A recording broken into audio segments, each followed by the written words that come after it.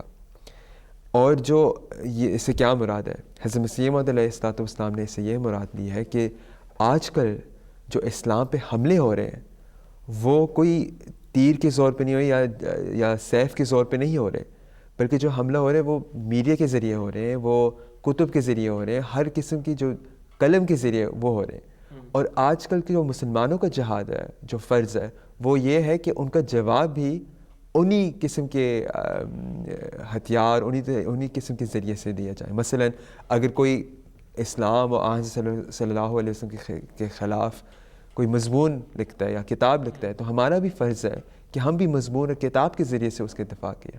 اس لیے حضرت مسیح موعود علیہ الصلوۃ والسلام نے اپنی جماعت کو بارہار اس طرف توجہ دلائی کہ جہاد بالقلم کا وقت ہے.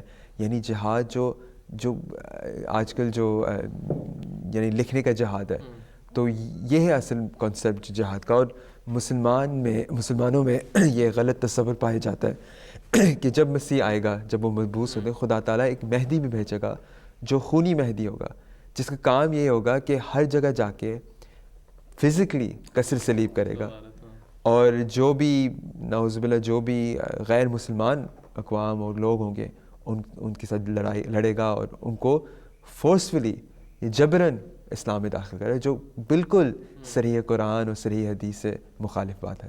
تو یہ حضرت مسیح موعود علیہ السلام پہ ہم پہ بے حد کرم و احسان ہے کہ انہوں نے ہمارے سامنے یہ بات بیان کر دی کہ یہ جو کانسیپٹس جو مسلمانوں میں پائے جاتے ہیں وہ غلط ہیں، اور حقیقی معنی یہ ہیں جو حضرت مسیح علیہ السلام نے بیان کیا۔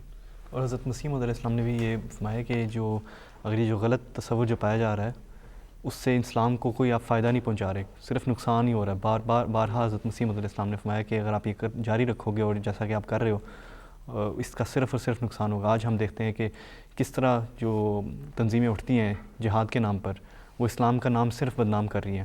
لوگوں کے ذہن میں یہ پکا تصور ہو چکا ہے کہ اب اسلام جو ہے وہ ایسی چیز ہے کہ جو غیر مسلم اقوام میں وہ چل ہی نہیں سکتا ان کے ساتھ۔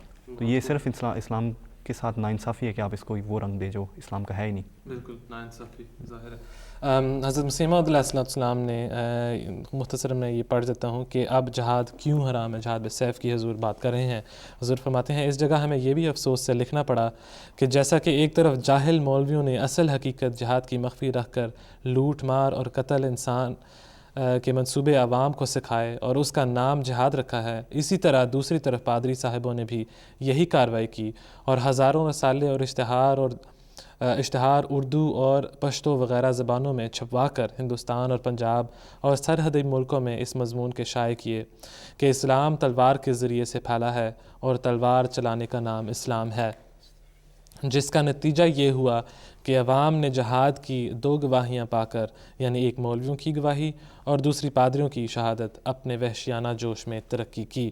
میرے نزدیک یہ بھی ضروری ہے کہ ہماری محسن گورنمنٹ ان پادری صاحبوں کو اس خطرناک افطرا سے روک دے جس کا نتیجہ ملک میں بے امنی اور بغاوت ہے۔ یہ دیکھیں حضرت مسیح موعود علیہ السلام کا کتنا پیارا طریق تھا کہ گورنمنٹ کو اپیل کرتے ہیں، چونکہ ملک کی حکومت اس طرح کی تھی کہ جو مذہبی آزادی آپ کو دیتی تھی اور اس کا کنٹرول بھی رکھتی تھی۔ جزاکم اللہ۔ جی بات یہ حضور نے یہ تحریر جو آپ نے پیش کی ہے 125 سال کے عرصے پہلے حضور نے بیان فرمائی تھی یا اس کے لگ بھگ، تو اس وقت حضور نے بتا دیا کہ جو اصل جو ہب ہے جہاد کا یا جو مسکنسیپشن کا وہ پنجاب کا ذکر کیا ہے، سرحدی علاقوں کا ذکر کیا ہے، اور آج کل جو فتنہ و فساد ہمارے سامنے جو پیش ہو رہا ہے، جو اسلام کے نام یہ نام نہاد علماء پیش کر رہے ہیں، وہ بھی وہی ہب ہے۔ تو حضور نے اس کی پہلے ہی مختص کر دی کہ یہ وہ علاقہ ہوگا جہاں سے یہ فتنے و فساد پیدا ہوں گے، اور دیکھیں آج کل وہی یہی حال ہے دنیا میں۔ جزاکم اللہ استنزا۔ ناظرین، آج کی کتاب کا تعارف، جس کتاب کا ہم تعارف کرنے جا رہے ہیں وہ ہے کشتی نوح۔ کشتی نوح کی کتاب جو ہے وہ روحانی خزائن کا اگر سیٹ آپ کے پاس موجود ہے تو جلد 19 میں وہ کتاب شامل ہے۔ حضرت مسیح موعود علیہ السلام نے یہ کتاب اکتوبر 1902 میں شائع کی، اور اس کتاب کا کچھ پس منظر، کچھ بیک گراؤنڈ کچھ یوں ہے کہ اس وقت ہندوستان میں حضرت مسیح موعود علیہ السلام نے ایک خواب میں دیکھا کہ کچھ لوگ کالے رنگ کے پودے لگا رہے ہیں، بہت ہی خوفناک، بہت ہی مطلب دردناک قسم کے، خوفناک قسم کے پودے تھے۔ تو حضور نے پوچھا جو وہ پودے لگا رہے تھے ان سے کہ یہ کس قسم کے پودے ہیں، یہ کیا ہے؟ تو جس سے حضور نے پوچھا اس نے جواب دیا کہ یہ تعاون کا پودا ہے۔ تو حضرت مسیح موعود علیہ السلام نے اس پیش گوئی کے مطابق پنجاب میں جب تعاون پھیلی تو گورنمنٹ کی طرف سے ٹیکے کا بھی انتظام کیا گیا گورنمنٹ کی طرف سے کہ تاکہ لوگ اس سے بچ سکیں۔ حضرت مسیح موعود علیہ السلام نے خدا تعالیٰ سے یہ خبر پا کر کہ تیری جماعت کے جو اصل ممبر ہوں گے، جو اصل احمدی، جو ایمان کا وہ تقاضا دکھائیں گے جو کہ اللہ تعالیٰ چاہتا ہے، تو وہ اس تعاون سے بچائے جائیں گے بغیر اس کے کہ ان کو ٹیکہ بھی لگایا جائے۔ حضور فرماتے ہیں اگر ہمارے لیے ایک آسمانی روک نہ ہوتی تو سب سے پہلے رعایا میں ہم ٹیکے کراتے، اور آسمانی روک یہ ہے کہ خدا نے چاہا ہے کہ اس زمانہ میں انسانوں کے لیے ایک آسمانی رحمت کا نشان دکھاوے، سو اس نے مجھے مخاطب کر کے فرمایا کہ تو اور جو شخص تیرے گھر کی چار دیواری کے اندر ہوگا اور وہ جو کامل پیروی اور اطاعت اور سچے تقوی سے تجھ میں محو ہو جائے گا، وہ سب تعاون سے بچائے جائیں گے۔ ناظرین، یہ تمام کتب الاسلام پر لائبریری سیکشن میں اردو اور انگلش کی سیکشن ہے اس میں موجود ہیں، وہاں پر جائیے، ڈاؤن لوڈ کیجئے، پڑھیے اور اس سے مستفیض ہوئیے۔ جزاکم اللہ سنزا عبدالقدوس عارف صاحب اور فرحاد احمد صاحب، آپ ہمارے ساتھ موجود تھے یہاں پر اسٹوڈیوز میں، اسی طرح ڈاکٹر طارق باجوہ صاحب اور یاسر فوزی صاحب ناروے سے ہمارے ساتھ شامل تھے۔ جزاکم اللہ سنزا۔ ناظرین اکرام، کل انشاءاللہ پھر ملاقات ہوگی، تب تک کے لیے اجازت دیجیے۔ السلام علیکم ورحمۃ اللہ وبرکاتہ۔